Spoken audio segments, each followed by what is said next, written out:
Bueno, se vino la lluvia, se vino la nueva semana. Gracias por estar en Extra Radio a través de los 92.3 FM. Gracias por acompañarnos una tarde más acá en El Sonido de mi País. Muy felices, muy contentos de iniciar otra semana con buena música, pero además de eso también con la compañía de ustedes a través de nuestra frecuencia, a través de nuestros medios digitales también. Y por supuesto, para los que han disfrutado durante este mes, que ya está por cerrar, de todos estos programas de música nacional y también las repeticiones. Cabe resaltar que los fines de semana, acá en Extra Radio, a partir de las 2 de la tarde del sábado, 11 de la mañana del domingo, también podemos disfrutar de estas repeticiones de los programas de la semana y también en Extra TV Canal 42 de 6 a 7 de la noche ambos días, sábado y domingo, para que usted entonces pues disfrute de las repeticiones y no se pierda ninguno de los programas que tenemos. Hoy iniciamos semana de lujo, muy contentos, muy agradecidos también por los mensajes y las bonitas reacciones que ha tenido El Sonido de mi País durante este mes, que inició como un proyecto pensado en el mes de la independencia y un proyecto que apuntara a resaltar la música nacional y la música costarricense que nos ha hecho grandes también fuera de nuestro país. Dentro de esto hemos tenido una pasarela gigante de artistas de todo sonido, de todo estilo y de toda historia también. Incluso artistas que quizás hoy no se encuentran activos en la música o están diversificando con otras etapas de su vida, pero hicieron historia, han hecho historia. Y es meritorio que los conozcamos o que conozcamos más de ellos, porque son más que conocidos, y que sepamos desde su primera persona cómo fue su historia en la música. Hoy debo reconocer que para mí es un enorme placer haber invitado, haber tenido la respuesta positiva de Marco Salazar, Macho Salazar. Buenas tardes, ¿cómo estás? Hola, buenas tardes. Muchas gracias, Ernesto, por invitarme a tu programa. Un gusto tenerte aquí, Macho, muchas gracias. Años esperando este momento. Aquí estamos con un veterano, no sé si pensionado, pero veterano por lo menos, ya viejillo. Me has dicho esa palabra varias veces hoy, sí. ¿Te sentí? Sí, ¿te parece que veterano por la experiencia? Sí, pero creo que... Pensionado, no sé, tal vez. Ahora, hay gente que, digamos que una pausa, vamos a dejarlo como que es una pausa, tal vez. Pero sí, no he estado comercialmente activo. Sí, siempre sigo haciendo música y tocando mi instrumento, pero tal vez la parte de ya decir, vamos a hacer una gira o presentaciones o armar un proyecto como tal, de momento ha estado paralizado. Bueno, muy bien. A Macho Salazar lo conocimos y lo recordamos, por supuesto, con Por Partes, una banda que desde el 99 fue formada, me corregí si no es así, 1999, para 2001, un par de años después ya estaban con disquera. Así es, en el 99 hicimos Por Partes y tuve que cantar porque no había un cantante. ¿Qué tal? ¿No era el plan inicial? No, yo era guitarrista. Teníamos un primer concierto y fue como que dijimos, bueno, hay que tocar ¿y quién va a cantar? Y no apareció el cantante. Alguien nos iba a ayudar en teoría, después que sí, que no. Bueno, no hay cantante, yo canto. ¿Pero ya cantabas antes de eso? Sí, hacía coros, pero me da miedo cantar, no me gustaba. Ok, sí, es de esas historias en las que por fuerza mayor hubo que hacerlo y salió súper bien. Fue a puro empujón. Macho, yo te voy a decir que a pesar de esto que me estás contando, la música de Por Partes, las letras, pero es que la voz, yo creo que Por Partes tiene ese sello específico de tu voz, y qué bueno que el cantante inicial no llegó. Después de muchos años de conciertos, de música, de varios discos también, pues la voz de Macho, que lo que hablábamos ahorita, recorrió el país en las radios pues comerciales y también marcaron una época. Luego de algunas pausas, digamos, alrededor de 2003 también, pues la banda retoma fuerzas. Hay en algún momento cambio de integrantes y demás. Pero bueno, se mantuvieron siempre vigentes y además siempre con ese sonido característico. ¿Cómo encuentra Por Partes el sonido en aquel momento? ¿Cómo llegan a eso que conocemos hoy de la banda? Bueno, tal vez te podría decir que cuando Por Partes arrancó, increíblemente, aunque era una banda de pop rock, ¿verdad? Que era un poquito suave, si lo queremos ver dentro del rock. Yo comencé escuchando Metallica. O sea, yo comencé tocando metal, básicamente. Pero a la hora de componer no me salía la música metal, ¿verdad? ¿Era tu pasión? Bueno, ¿era una música claro, que disfrutabas? Empecé tocando guitarra, ¿verdad? Tocando rock pesado, etcétera, y conforme pasó el tiempo me gustaban otras tendencias de música. y por partes, fue muy por partes, literalmente, ¿verdad? La forma en como nos conocimos fue porque yo llegué a una fiesta familiar y una prima me presentó al novio, resulta que era un baterista. Ok. Y ese fue el famoso Saz, que lo quiero muchísimo, ¿verdad? Y Saz me dijo, yo tengo un par de amigos del cole con los que tocaban. Estaba Alito, que tocaba también, era chelista en la Sinfónica Juvenil. Y fuimos a llamear un fin de semana y cuando nos dimos cuenta había química, nos faltaba otro guitarrista. Me dijeron, yo tengo otro compa que era compañero mío del cole y lo trajimos y cuando nos dimos cuenta estábamos por partes. Teníamos un primer concierto y no teníamos nombre. Teníamos canciones pero sin nombre, entonces sentados en la grada afuera de mi casa, me acuerdo que Alejandro dijo, ¿cómo le ponemos al grupo? ¿Cómo hacemos las cosas? Es como que todo ha sido medio por partes. Pongámosle por partes, por partes y ya. Sí, no fue nada muy pensado. Ese primer concierto fue entonces, los puso a correr porque no tenían cantante, no había nombre en su momento. Y fue en este teatro donde quedaba la Sala Garbo. Lorenzo Oliver, creo. Lorenzo Oliver. Sí, es cierto. Sí, eso es como por sector de Hospital de Niños, por esta zona hacia abajo. Sí, ¿no? sí, fue muy vacilón. La gente queda como en alto, es muy íntimo, muy pequeño. Y nos echamos al agua ahí, fue como el primer concierto.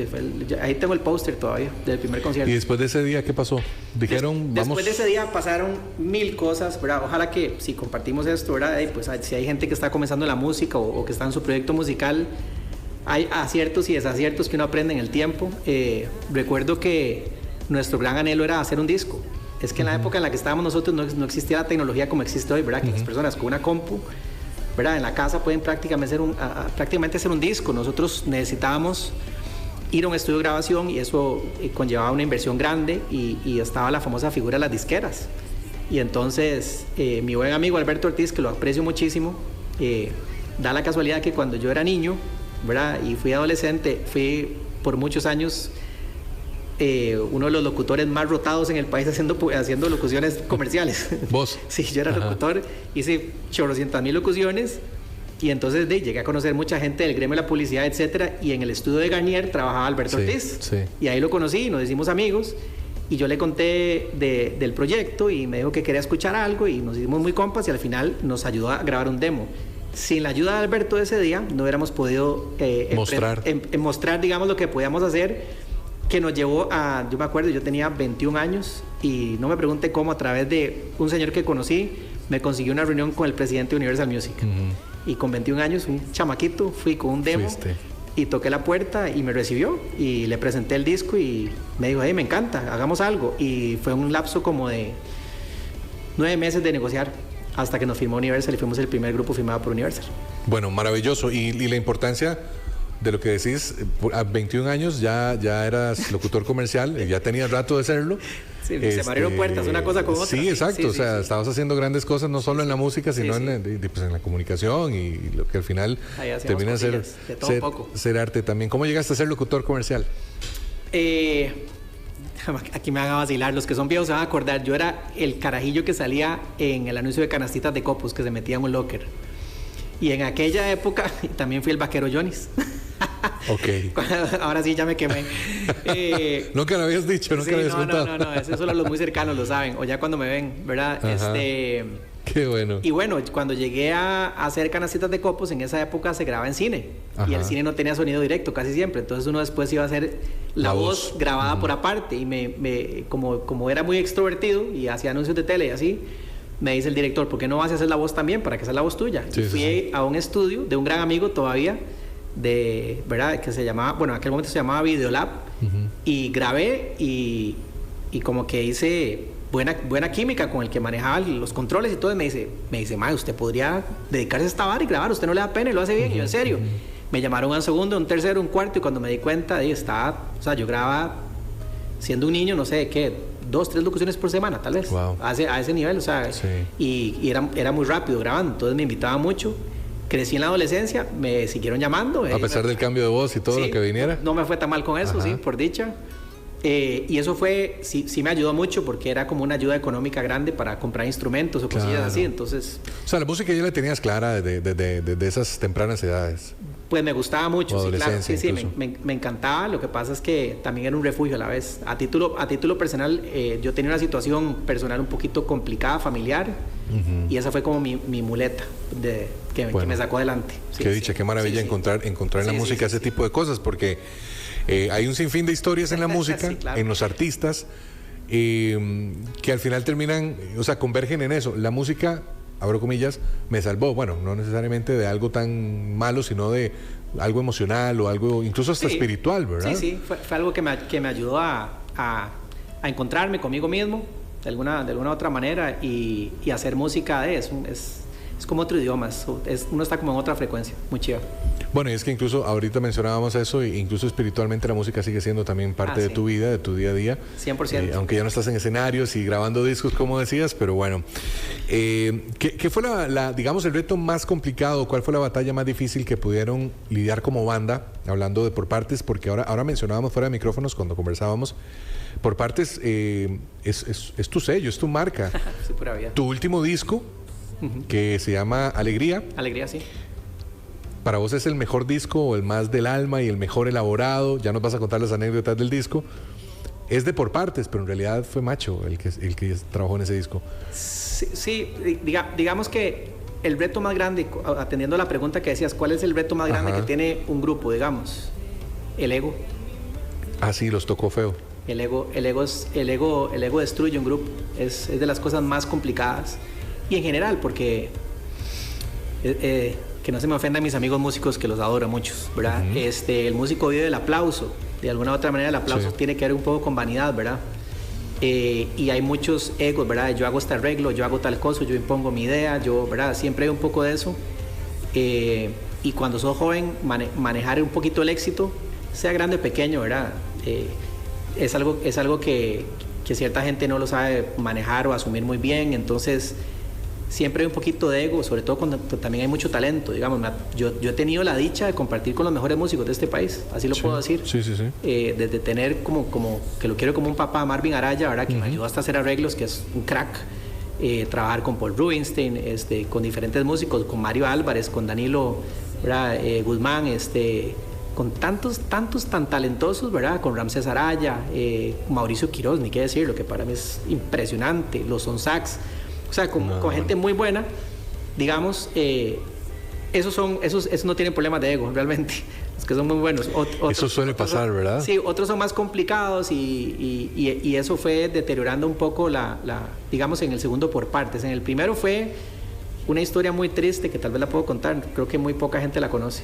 Encantado, de cómo se destruye el grupo, la primera ronda. ¿Qué fue en el año? ¿Ya había pasado cuánto kilometraje ahí? Nosotros sacamos el disco, el que se llamaba Por Partes, el álbum homónimo, ¿verdad?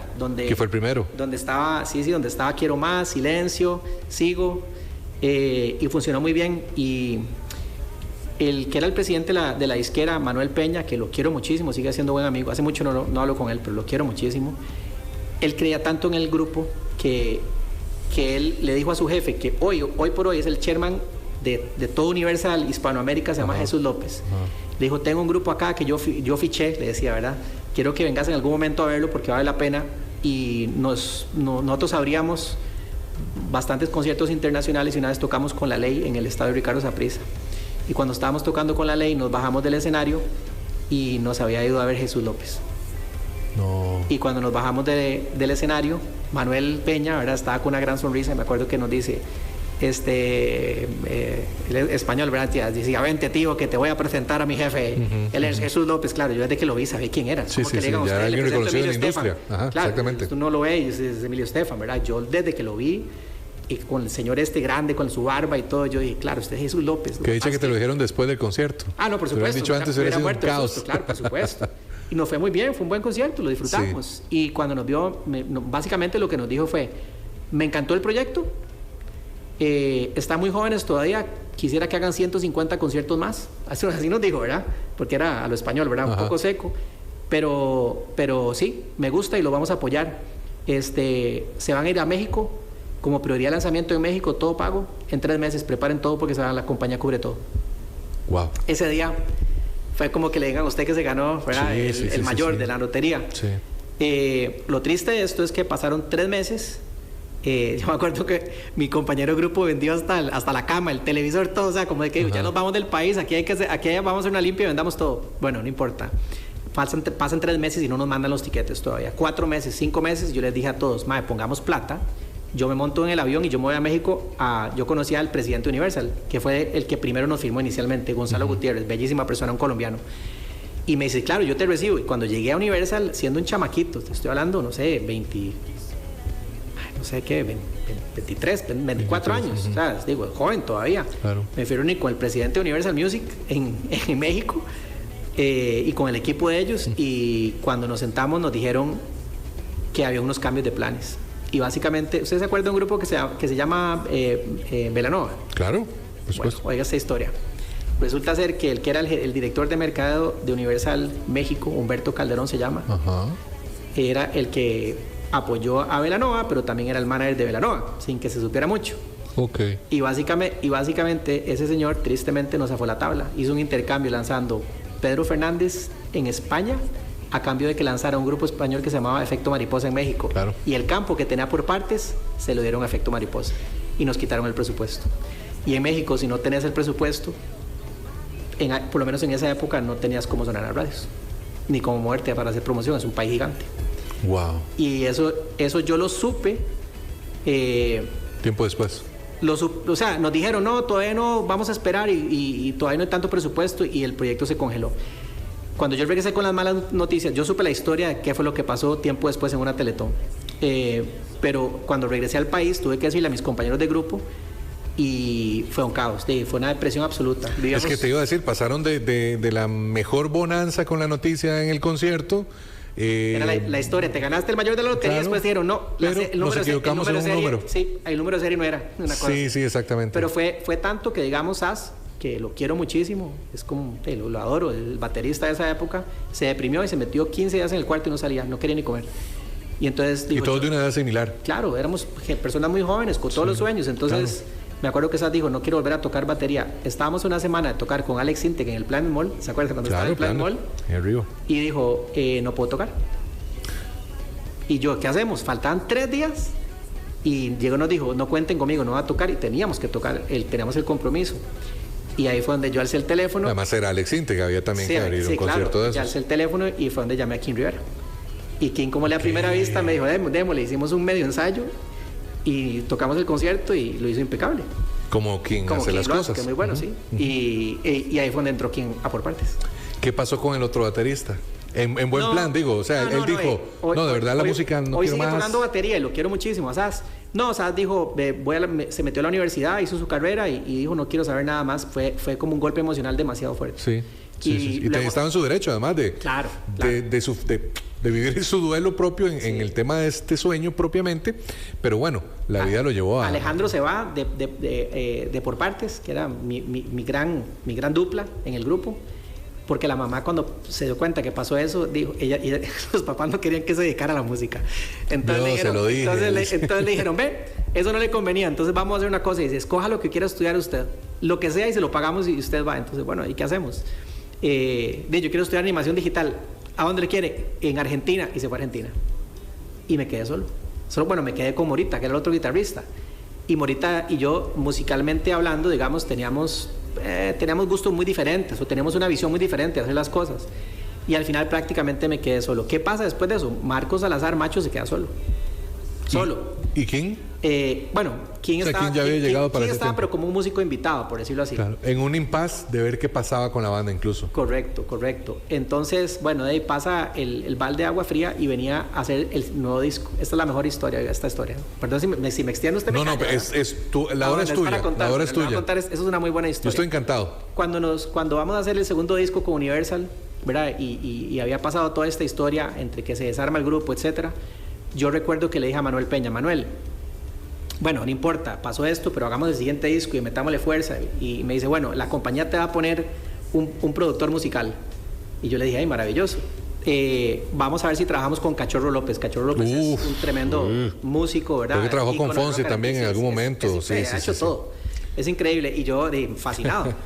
A la semana siguiente me llama y me dice, mira, hay un pequeño detalle. Para que Cachorro López haga tu disco, el presupuesto de todo tu disco es el equivalente solo a hacer una canción con Cachorro López. No podemos trabajar con Cachorro López, o sea, no nos alcanza la plata. Yo, no puede ser. Entonces me dice, te vamos a conseguir un productor en Sudamérica. Y nos dicen, este es el productor, se llama fulano de tal. para ponerlo en contexto, el productor que iba a hacer el disco es como alguien que hubiera hecho, no sé, un disco de marimba de música folclórica. Okay. Que no tenía nada que ver con el género de nosotros. Yo, ¿pero qué grupos ha hecho parecidos o algo? No, hizo una cosa como de música folclórica y entonces... Macho, tenían muchos retos ustedes. No, muchos. Entonces tuve que decirle a Manuel... Pero oí lo que tuve que hacer. Tuve que decirle a Manuel, vea, don Manuel, vamos a hacer una cosa. Yo no voy a dejar que otra persona haga nuestro disco, haga la producción, si no es una persona que sabemos que ya tiene experiencia haciendo música similar a la nuestra o éxito comprobado. Sí. Para esa gracia mejor lo produzco yo. Y se me ríe, me dice, ¿cómo lo va a producir usted? Le digo, pues yo lo produzco. Y entonces me dice, usted está loco. Le digo yo, bueno, déjeme pensarlo. Entonces llegué a la semana siguiente, me siento con él y le dije, hagamos un trato, bóteme de Universal, rómpame el contrato. Yo voy a hacer el disco. Y si a usted le gusta el disco, yo regreso a usted y usted me vuelve a firmar. ¿Qué era? Solo Paz. Ajá. Ese no se llamaba Solo Paz, pero es el que iba a ser Solo Paz. Iba a ser, ok. Y entonces me dice Manuel, usted está loco. ¿Usted sabe cuántas personas desearían tener un contrato con Universal Music? Usted me está pidiendo que yo lo vote. Le hago yo, sí, porque usted me tiene amarrado a mí con 5 discos. Si usted no me da el release, ¿verdad? Que es la carta liberación de liberación, me va a amarrar y me va a cortar las alas. Y por otro lado, usted no tiene nada que perder. Vea, yo voy a conseguir la plata. Yo invierto, hago el disco, lo grabo y se lo traigo con un producto terminado. Si a usted le gusta, me firma. Y si no le gusta, pues al lado yo, ya sabré yo qué hacer. Y esa fue la famosa historia en donde tuve que hacer un par de canciones y trabajos de música, de jingles comerciales y cosas para conseguir plata, para reunir la plata para grabar el disco. Y me acuerdo que a un grupo que quiero muchísimo, que es Expreso, Solón Sirias y ellos, me dice Solón, mira, tenemos que hacer una canción que es el aniversario. Y le digo yo, perfecto, te contrato, perfecto, con esa plata yo también podía generar más ingresos para grabar el disco, ¿okay? Y grabé... Al final te liberaron. Sí, sí, claro. Entonces Manuel dice, tome, aquí está su carta de liberación, me dio un abrazo y me decía, usted está loco. Y entonces yo me acuerdo que el día que yo le di la mano y me fui, yo le dije, vea, don Manuel, yo no sé si tengo o no tengo la razón. Eso te iba a decir, ¿te sentiste que estabas loco en algún momento? Yo no sé si tengo la razón, pero yo le voy a decir algo. Solo el tiempo me va a decir si usted o yo, quién era el que tenía la verdad. Y me dice, bueno, te deseo el éxito igualmente. Bueno, yo hago la música con Expreso, conozco a los músicos de Expreso y les pido fiado. Okay. Entonces le digo, Mario, vea, yo no tengo cómo hacer el disco, o sea, tengo equipo de grabación, pero no tengo los músicos. Estaba sin músicos y me dice, no se preocupe, lo vamos a apadrinar. Yo voy a llamar a todos los músicos que yo conozco y le van a dar crédito. Y cuando usted pueda, usted les va a pagando. Es una historia, macho, es una historia que debo decir, yo creo, no sé cuánta gente la sabe, en realidad, muy poca gente. A telescopio, ¿verdad? Muy poca gente. Es una historia muy curiosa que uno no se imagina que hay detrás de una banda y que además detrás de por partes, y que afortunadísimamente la estás contando hoy acá en El Sonido de mi País. Que te probaron el crédito. Bueno. Te hicieron el estudio crediticio y todo bien. Fui, como dicen, a préstamo gota a gota musical. Nanchi, el trompetista Expreso, espectacular, me dice, yo grabo las trompetas y yo llamo a Chupón. Chupón es un saxofonista buenísimo, Alejandro. Me dice, y yo voy a llamar a Leito para que nos ayude con el trombón. Digo, por músicos de primer nivel. Mario Álvarez, un monstruo tocando bajo, era mi director musical. ¿Quién iba a tocar la batería? Yo grababa todas las guitarras del disco. Llamé a una amiga que fue corista de Carlos Vives, que vivía en Costa Rica, que la conocí porque era compañera locutor de locución comercial, Alexa. ¿Y hoy sigues grabando locución comercial? No, muchos años ya no. Okay. Y bueno, resulta ser que hice el disco, y entre lo que estaba haciendo el disco, eso es una locura, yo le escribí a Benny Facone, que era el productor de Maná, Luis Miguel y todos estos. Estuve en comunicación con él por correo, un día tuvimos una llamada, le mandé los demos y le gustó la música. Y me dice, ¿qué querés hacer? Y le digo yo, bueno, yo no tengo la plata para trabajar con ustedes. Imagínate, si venía a pedir fiado para hacer los arreglos y grabar nada más. Qué jugado. Le dije, cuando yo tenga la plata, yo le aviso. ¿Cuánto puede costar más o menos mezclar el disco? Me dijo, tanto dinero. Ok, listo. Pasan como 3 meses, ya tenemos todo el disco grabado. Para explicar un poquito, perdona, ese contexto es, a la generalidad es, una cosa es tener el disco grabado, los instrumentos, las voces, todo armadito. A veces es como lo que se puede llamar una maqueta. Sí. La mezcla es un proceso posterior que tiene que generar un balance sinérgico entre los instrumentos, entre las voces, y tiene que, a ver, macho, tal vez si lo digo en palabras muy coloquiales, tiene que amarrar completamente, ¿verdad? Concatenar todo el sonido para que al final la canción se escuche como se escucha en un disco, en la radio o en Spotify, ¿verdad? Entonces, a veces uno dice, bueno, pero ¿por qué tanto proceso en un disco, en una canción? Y luego viene la masterización. Sí, y entre, obviamente, las bandas y los grupos o los artistas en general, entre más puedan invertir en estas partes, su sonido va a mejorar, su puesta al aire, digamos, va a ser mucho más, además de profesional, mucho más rica para el oyente. Y eso es lo que ustedes estaban buscando en ese momento. Claro. Ya grabaron, tenías crédito para grabar. Sí. Pero venía lo demás. Lo grabé todo en mi casa, no en un estudio profesional, sino hicimos como un estudio improvisado, un home studio, llamémosle. Con buenos equipos, pero digo, no en las condiciones normales. Que seguís teniendo un espacio así en tu casa, Sí, ¿verdad? ahora sí. Bueno, es que yo pienso en esto y me muero de la risa porque recuerdo la pulseamos mucho. Pero bueno, resulta ser que en aquel momento teníamos un manager que lo aprecio mucho, hace años, ¿no? Lo veo, Roberto Montero, y me dice, Roberto, tengo una ex compañera de colegio, oiga esa historia, porque es vacilona, que el hermano estuvo metido en música en Puerto Rico y un montón de cosas, y viene al país y dice que anda buscando grupos y cosas, que le encantan cosas de esas. Y le digo yo, buenísimo. Y vamos a una reunión y me lo presentan, Don Stockwell. No te creo. Ya una semana de llegar al país, sí. No sabemos ni quién era. Y nos dice Don, yo quiero ser inversionista, yo les pongo la plata para que puedan ir a mezclar el disco con Benny Facone. Y ese día yo brincaba una pata, llamé a Benny y le dije, Benny, tengo la plata, ¿qué hacemos? Macho, no me digas que después de esto los papeles también cambiaron, como las veces anteriores. Cambiaron, ya le cuento, por eso le cuento la historia. Y entonces resulta ser... El robo muerto de risa, como dicen, no puede ser. Resulta ser, ¿verdad?, que yo me voy a California, fui 3 veces a Los Ángeles a trabajar con Benny para tratar de afinar cosas del disco, lo terminamos de pulir, ahí conocí un tremendo músico que era la mano derecha de Benny, que era el cantante original de la banda de Luis Miguel, se llama Carlos Murguía. Carlos es un pianista, cantante increíble. Cuando tocaban en Disney, la banda de Luis Miguel tocaba en Disney, en el parque, tocaban 3-4 veces al día.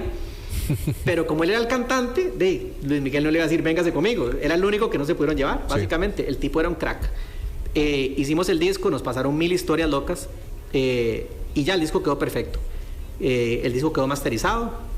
Regresamos a Costa Rica, y ahí fue donde lanzamos el famoso Solo Paz. Yo se lo llevé a Manuel Peña, Manuel le gustó el disco y me dijo, bueno, no te voy a firmar, me dice, pero vamos a licenciarlo, lo vamos a sacar bajo Universal, pero una licencia. El disco lo lanzamos y nos fue muy bien, sacamos Sentir, ¿verdad? Que era la canción, la de... Dale.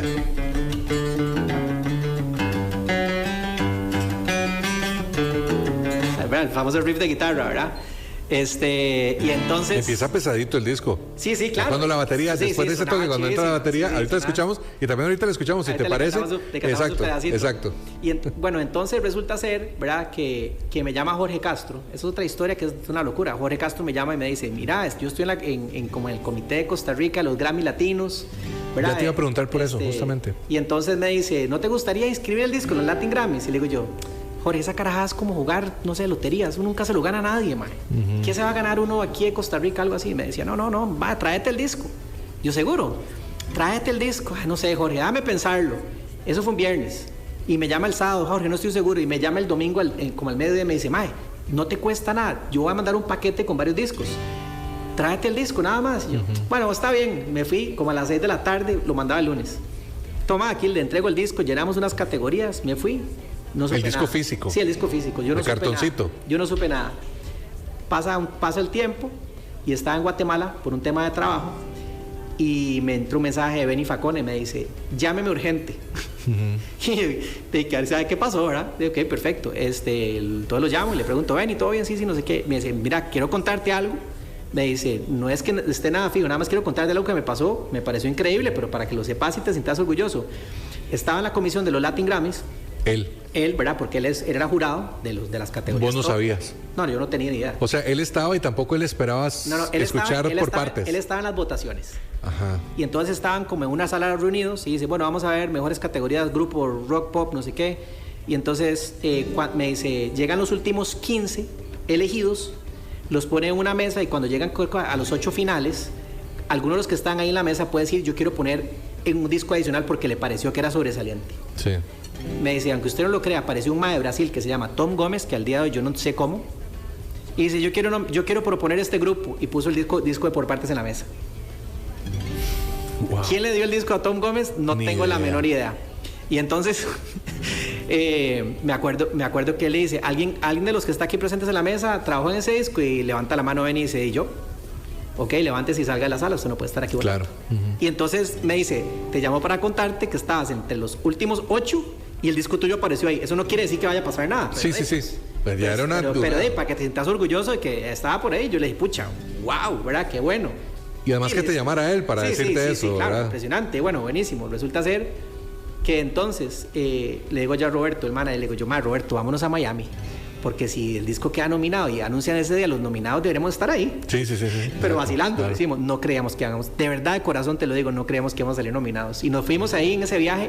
Si cuento lo que nos pasó en el viaje, con todo el montón de señales y cosas locas que nos pasaron, salimos mañana a las 5 de la tarde, ¿verdad? En el programa radio. Pero bueno, en resumen, estábamos en un hotel en South Beach, ahí cerca de donde era la ceremonia en vivo con Univision y no sé qué. Sí. Y si los nominados son y sacan algunos cuantos... Era el anuncio en ese momento. Era el anuncio, es como una conferencia de prensa. Sí, ¿okay? Exactamente. Y entonces después dicen, en la página principal se van a ir abriendo las categorías. Nosotros agarramos la computadora y le damos refrescar a la página y le damos hasta que sale la categoría, comenzamos a bajarlo. Y yo le decía a Roberto, mae, no baje rápido, para ir viendo uno por uno, ¿verdad? Como para ir viendo poco a poco, que no se nos vaya a brincar. Exacto. Entonces sale, primer nominado, decía La Quinta Estación. Hijo de pucha. Grandísimo. Sí, muy bueno, Enormes. Segundo nominado, Jarabe de Palo. Uf, tremendo. Tercer nominado, decía Miranda. Yo quise hacer esa carajada, no sé. Bueno, muy bien, hoy por hoy famosísimo. Cuarto nominado, Jesse Joy. ¿Esto era el año? Es 2006, 2007. Okay. Y yo, ¿quién será Jesse Joy? ¿Quién sabe? No teníamos ni idea quién era, imagínate, hoy que son famosísimos. Y a donde vemos el último nombre decía Por Partes, usted no se imagina. Bueno, corríamos por el hotel, Roberto salió de la habitación del cuarto, una señora estaba limpiando la abrazada, pegada, brinco, una señora salvadoreña, decía, ¿qué les pasa? Se volvieron locos. Le decía, es que está nominado. ¿Nominado qué? Le decía. Sí, no tenía ni contexto de nada. Era como cuando la gente se gana la lotería. Fue un vacilón, entonces salimos corriendo, te digo, eran como las 8 de la mañana. Eso es frente a la playa, es un calor caminamos 4 cuadras donde era el lugar y llegamos, estamos todos sudados, ¿verdad? Y entramos al lugar y conocimos un montón de gente y cuando nos volvemos a ver Roberto, yo le digo, Roberto, se nos olvidó vestirnos, vea la facha en la que andamos. Así como... Una t-shirt, una panta, chancletas. Sí, como estaban en la habitación del hotel. Sí, o sea... Como si anduvieran de verdad por Ocean Drive ahí caminando en fin de semana. Fue un vacilón, ¿verdad? Y entonces, de las historias más lindas, y la recuerdo con mucho cariño, es la llamada cuando fuimos a la ceremonia, los Latin Grammys en Las Vegas, con Manuel Peña, 3 horas antes de la ceremonia, donde me llama para desearme que nos fuera muy bien. Y me dijo, ¿te acuerdas el día que en mi oficina me dijiste que solo el tiempo nos iba a decir quién tenía la razón o quién no? Me dice, el tiempo te dio la razón. Qué dicha, maravilla. Qué dicha que no me hiciste caso, qué dicha que seguiste tus sueños, tu corazón, y hiciste lo que tenías que hacerme, y por eso estás hoy en Las Vegas. Qué maravilla. Eso fue así como, wow, ¿verdad? Bueno, ¿y la ceremonia qué tal? Bien, lo más lindo realmente no es la ceremonia que televisan, sino que hay una celebración especial para que la gente que no sabe, ¿verdad? Que se llama la persona del año, ¿verdad? El Person of the Year, que lo hacen una noche antes. Y es una serenata, como ir a una boda grande, claro. donde hay como 400 personas y el homenajeado era mi artista favorito, que es Juan Luis Guerra. No, y entonces, un montón de artistas famosos le hacen una serenata a Juan Luis Guerra cantando las canciones de Juan Luis Guerra a la versión de ellos. Y entonces, imagínate. Sí, estabas cumpliendo muchos sueños ahí a la vez. Los top de los top, y ahí estaba Juan Luis Guerra, como estar aquí vos. Sí. Fue espectacular, fue algo muy especial. Bueno, lo disfrutaste y sí, eran muchos sueños cumpliéndose a la vez. Sí, chivísimo. Me alegra mucho escuchar estas historias, Macho, porque de verdad creo que no mucha gente las conoce. Este espacio es rico por eso, ¿verdad? Porque además de hablar de una canción o de un disco, se habla de lo que tal vez no se cuenta y todas las cosas que también una banda o un artista tiene que pasar para llegar a donde está y que además a veces hasta se vuelven jocosas también. El tiempo se nos ha ido demasiado rápido y sí decía, no, al contrario, más bien esto me da pie para que no sea el único programa que hagamos con vos en algún momento. Y bueno, queremos escucharte también. Gracias. Antes de ir, vamos a escuchar a Macho. ¿Será que se escuchan estos audífonos? Creo que no se escuchaba. O hay que tocar algo aquí. Ok. ¿Dónde estás? Estoy en este. Estamos en vivo. Ya, ahora sí. Ok, claro. Lo tenés acá. Vamos. ¿Cómo está? Sí, muy fuerte, ahí. Macho, ¿no? No, está perfecto ahí. Voy a bajar un poquito de esto para que se escuche la guitarra, ¿está bien? Al final, ok, dale. Sí, es que vamos a escuchar a Macho con lo que a él le plazca compartirnos con su guitarra. ¿Cuál era alguna todo el disco? Que te acuerdes. Acá todas. No, empecemos si querés Consentir, que fue la que ahorita... Consentir, bueno. Sí, okay. ¿O qué te parece? ¿O querés empezar más suave? Podemos comenzar más suave. Vamos a ver cómo me va. Aquí vamos a ver. Sé que una vez más estoy equivocado y que vivir sin ti me tiene destrozado. No puedo más con esta historia y al recordarte llora la memoria. memoria. Oh, oh, oh, oh, oh. Un camino que recuerda todo nuestro pasado, una luna que refleja todo lo que soñamos. No puedo seguir viviendo así, ni aceptar todo lo que perdí. No ha sido fácil no verte a mi lado, mi almohada es testigo de lo que he pasado. Y sigo esperando, y sigo intentando que algún día pueda alcanzar la oportunidad de mostrar que lo que siento es de verdad.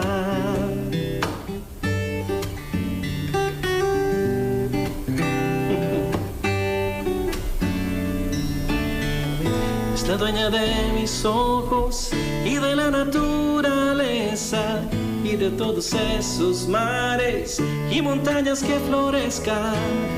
Es la dueña del silencio, todo ruido que provenga de la tierra o el espacio. No se escucha si no es ella, ella, ella. Ella es la dueña. Lleva clavado en su pecho su tataje de sirena, que cuando sale del agua se convierte en primavera.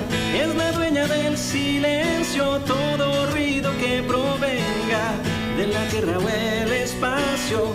No se escucha si no es ella,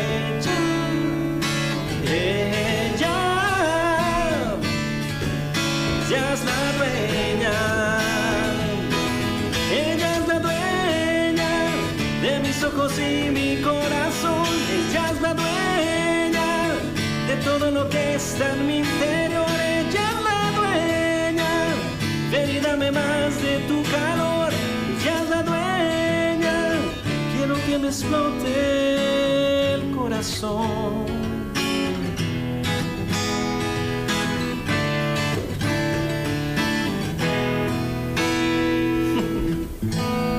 Pedacito ahí. Qué grande, macho, qué grande. Un aplauso desde la casa, desde todo lado. Maravilloso, maravillosa sección musical.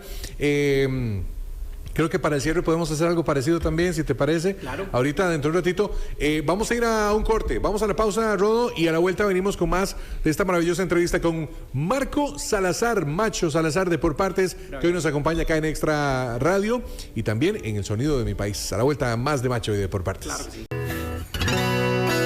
me voy a contener. Si el comienzo fue un fracaso, estar contigo es mi placer.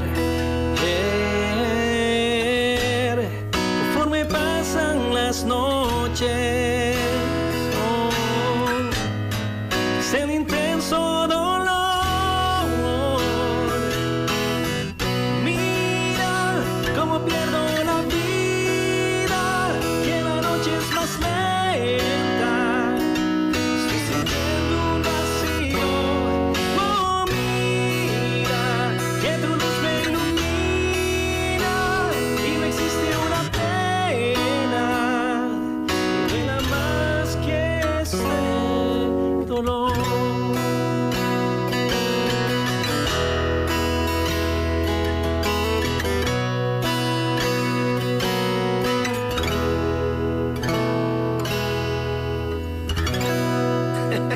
Pedacito de ella, mira. Maravilloso, maravilloso, maravilloso. Ajá, Ahora sí, calidad. yo creo que ya descubrimos el asunto. Creo que ahí ahora tu voz la escuchas bajita. ¿Sí? Sí, ¿crees que te suba un poquito? Sí, se puede un poquito. La voz, aquí lo estoy subiendo, sí, aquí lo estoy subiendo. La guitarra menos, es la voz, ¿se puede o no? Sí, bajémosle al micro de guitarra, que sería Se puede un poquito. Ahora sí, ya. El 5, sí, ahí estamos. Ahora... El 5 bajito, voz arriba. Sí, está perfecto ahí. Está bien. Bájale un pelito el volumen nada más. Ahí. Un poquito menos. Ahí está perfecto. Ahora sí, ya. Ahora sí estamos ahora ya sí. como en estudio así, full. Ahora sí, Macho, vamos a empezar de nuevo. Ok, está bien. Bueno, 2:48 minutos. Sí hay que decir que muy lamentablemente el tiempo hoy no nos ha jugado en contra. El tiempo es el tiempo. Nosotros somos los que hemos estado en sobre disfrute con esta conversación. Macho, hoy por hoy no estás bueno, bien lo decías, no estás activo en la música, por lo menos comercialmente, hablamos de por partes, haces algunas cositas musicales más personales. Sí. Pero ¿qué opinión te da la música nacional en este momento en el que estamos con la digitalización, con el escenario musical que hay ahorita entre artistas, bandas y demás, y el apoyo de la sociedad costarricense? Bueno, vamos a ver, yo creo que ahí se cumple esa frase que dice que nadie es profeta en su propia tierra. Eso siempre es normal. Es muy difícil, ¿verdad?, pensar que alguien pueda sacarle al estadio tal vez en un país en donde no hay masa crítica, ¿verdad? Estamos hablando que es un país pequeño, es un mercado pequeño. Cuando es un mercado más grande hay más oportunidades. Creo que hay muy buenas propuestas, muy buenas propuestas. Hay gente talentosísima aquí, digamos. He escuchado cosas nuevas que me encantan. Diría que la calidad del producto sí está. Sí, claro. ¿Verdad? Creo que cuando yo estuve activo en la música no existía Spotify. Ajá. De acuerdo, entonces eran otras reglas. Obviamente no voy a mencionar como emisoras viejas, pero bueno, ya no existe, no importa, entonces tal vez podemos decirlo. En mi época habían dos cosas que eran un parámetro para rock nacional, era 90.7 Universal. Estamos hablando de hace muchos años, ¿verdad? Más de 30, ¿no? Sí, exacto, prácticamente. Poder sonar una canción era como, wow, sonamos ahí, ¿verdad? Y las bandas más pequeñitas de Radio U, o sea, eso es lo que había en su momento. Pensar en llegar a las radios principales se requería todo un equipo de promoción, ¿verdad?, un apoyo, etcétera. Hoy los artistas tienen más acceso a tener canales para poder comunicar, ¿verdad?, lo que hacen, sus contenidos, pero también hay más competencia porque hay más accesibilidad. Entonces, ¿qué es lo que yo creo que la gente tiene que hacer? Es tratar primero de hacer lo que brote del corazón. No pensar en que tengo que hacer esto para pegar, sino que sea algo genuino, porque las generaciones muy jóvenes tienen esa capacidad de ver cuando algo huele a mentira o cuando algo es de verdad. Eso es importante. Tiene que ser auténtico, tiene que ser sincero. Y luego lo otro, ser muy disciplinados y trabajar mucho. O sea, no parar de crear. La música no es como ganarse un boleto de la lotería donde pegaste un hit y ya lo hiciste. La mayoría de gente con la que compartimos en algún momento, que hoy por hoy ya son artistas consolidados y conocidos, uno se llevaría una sorpresa grande de que tal vez no tienen ni la cuenta del banco llena de plata, ¿verdad?, ni son las personas más sobradas en todo, gente que trabaja muy duro, ¿verdad?, y que tienen que andar montados de gira y tocando y promoción y todo mientras. Entonces, así como un doctor quiere ser el mejor, ¿verdad?, y tiene que estudiar y prepararse para hacer una cirugía, el músico que lo quiere hacer profesionalmente tiene que hacer lo mismo, solo que en la música. Y saber que esto es un trabajo, ¿verdad?, si se quiere dedicar a eso. Si quiere que sea su trabajo, claro, en su vida. Claro, y hacerlo profesionalmente y hacerlo lo obvio, no llegue tarde, ¿verdad?, no queme puentes, sea amable con todo el mundo, ¿verdad?, trate de ser profesional, trate de compartir siempre con otras personas, ¿verdad?, reinvéntese. Yo siempre les digo, abúrrase para que se pueda reinventar.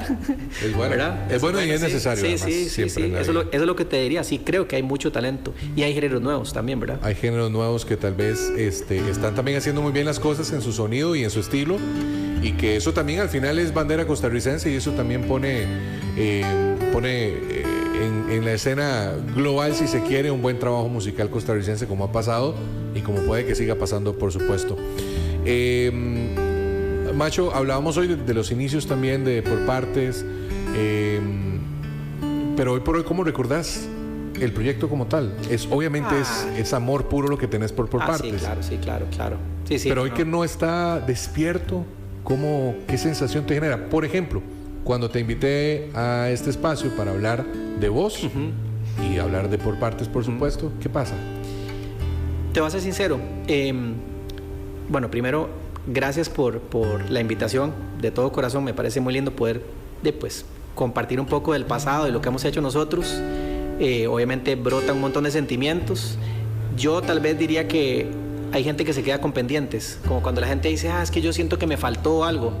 Yo lo que te podría decir es, en el segundo disco específicamente, en el Solo Paz, fue tan intenso todo lo que hicimos y lo que tratamos de hacer para mover el proyecto fuera del país, sabiendo que Costa Rica era un mercado pequeño y había que hacer algo. Nos quemamos hasta el último cartucho, entonces no nos quedó nunca la duda. Hoy por hoy te podría decir que lo que hicimos, fuimos súper bendecidos, hicimos un montón de cosas muy lindas, que las disfrutamos, viajamos, tocamos afuera, compartimos con gente muy famosa. Es más, por ejemplo, recuerdo en el Saprissa abriéndole a Juanes que nos tocó hacer una versión de Mira con A Puro Dolor de Ángel López del de Son by Four, y la tocamos en vivo y fue chivísima, la tengo grabada, ¿verdad? Y son como cosas que uno dice, o sea, Ángel es un tremendo cantante, o sea, haber hecho un medley ahí en vivo con él. Él estaba ahí también. Claro, o sea, nosotros abrimos el concierto y lo convencimos de que cantara con nosotros la última canción y pegamos Mira con A Puro Dolor de Son by Four. Súper. Digo, eso fue chivísima. O sea, tocar Festival Imperial, interesante. Sí, lo recuerdo. Tal vez no el concierto más lindo, pero interesante. Sí. ¿Verdad? ¿Cuál ha sido el concierto más lindo? El concierto más lindo que hemos tocado, posiblemente, de los más bonitos. Es que abrir conciertos no son los más lindos. Porque abrir conciertos nunca te prestan el equipo completo, ni te dan la misma potencia, volumen, ni nada. Entonces vas con las de perder.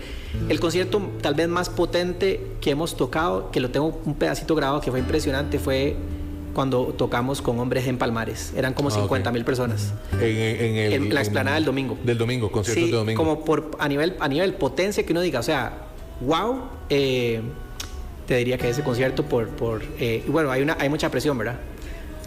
Y se coreaba la música también. Sí, pero hay mucha presión porque la gente se pone concha. Si usted baja el beat y baja eso, lo bajan de un botellazo. Palmares es complicado. Bueno, ya no existe, pero... Sí. Cuando era, sí. Fue muy complicado para muchas... Ese fue muy bonito. Sí. Hubo uno que hicimos lindísimo en Flamingo una vez, en el atardecer en la playa, con toda la playa llena, gratis. Y no sabemos qué iba a pasar, y cuando nos dimos cuenta era un mar de gente cantando, bailando, chivísimas. Bueno, y es que te voy a decir, por partes en sí, en su sello, o sea, en su estilo, tiene una vibra muy buen ride, muy buena vibra, muy positiva. Gracias. Y escuchás, por ejemplo, canciones, voy al disco Solo Paz, por ejemplo, canciones desde jocosas en experiencias, ¿verdad? El carro que se queda varado, cuando abrieron la puerta a los suegros y estaba, ¿verdad? El chico con la chica, y entonces hubo que esconderse y todo lo demás. Pero al final son vivencias, creo que público joven adulto las ha vivido, las hemos vivido, y además se identifican.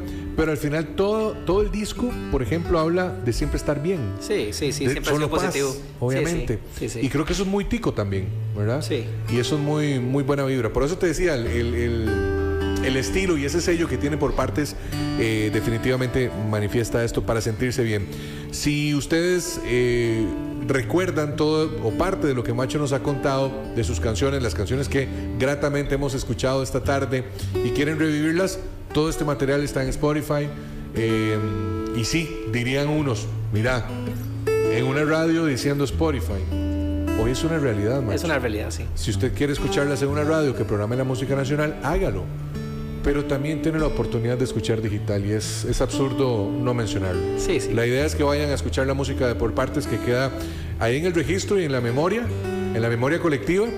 Y también pues a escuchar la música, la voz de Macho, que hoy nos acompañó acá, y que yo creo que bueno, la vida también lo premia a uno con experiencias muy bonitas. Aquí hago un paréntesis gigante, y bueno, mi primer trabajo en radio en el 2000, entre 4 y 5, 2005, en radio, en una radio nacional, y ahí empecé a escuchar por partes. Qué buena nota. Una vez llegaste a esa radio, a una reunión de programación, y fue un honor verte de lejos. Qué buena nota. Y hoy por hoy estamos conversando. Entonces lo que te quiero decir es que la vida al final también da experiencias muy bonitas. Macho, muchas gracias. Hombre, muchas gracias por el rato. A vos las gracias, y yo quiero extender mi agradecimiento no solo a vos, sino a cada una de las personas que nos abrió la puerta.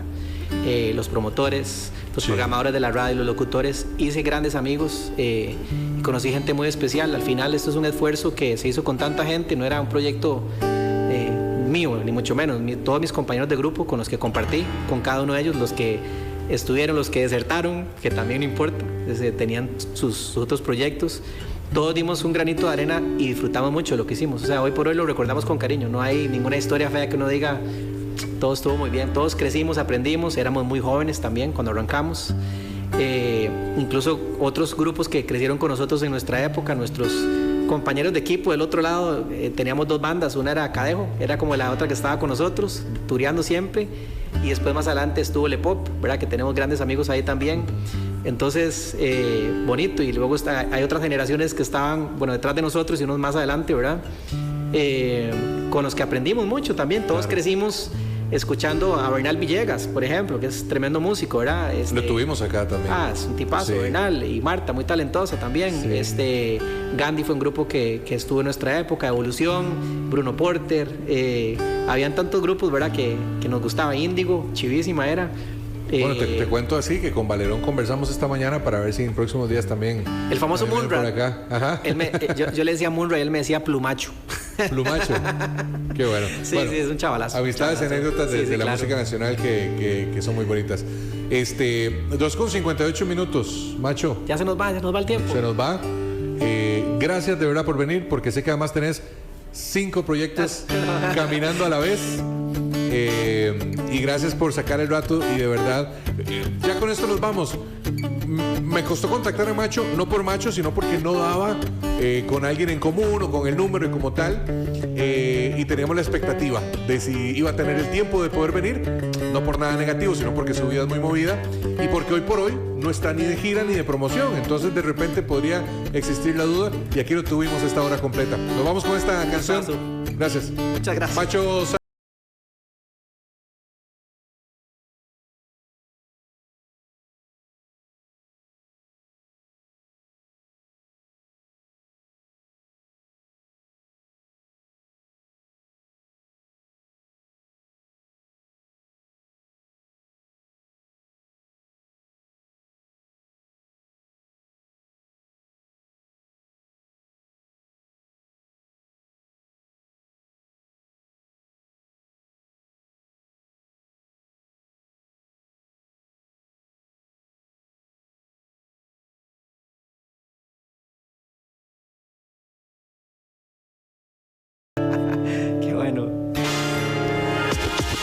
El sonido de mi país, un programa especial en el mes de Independencia. Mañana seguiremos viajando por los sonidos de nuestra tierra, con historias que nos inspiran y la música que nos representa.